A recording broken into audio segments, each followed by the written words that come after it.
The government is being cautioned about any future plans to use states of emergency to deal with an upsurge in crime following yesterday's Supreme Court ruling. The court ruled that the detention of 5 men under the Emergency Powers Act and its regulations was unconstitutional. In the 64-page judgment, Justice Bertram Morrison said the use of the orders for the detention of the men for criminal cases without proper review breached the doctrine of the separation of powers.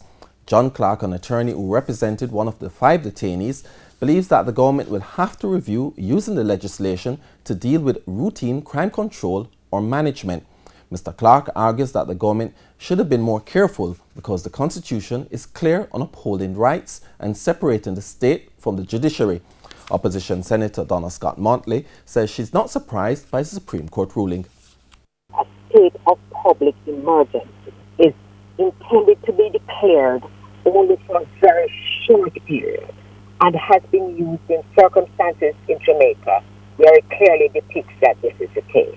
Now, if you, in fact, what contradicts the government's use of the state of emergency in the way that it has done is its assertion in Parliament and elsewhere that it had been successful as a crime-fighting tool.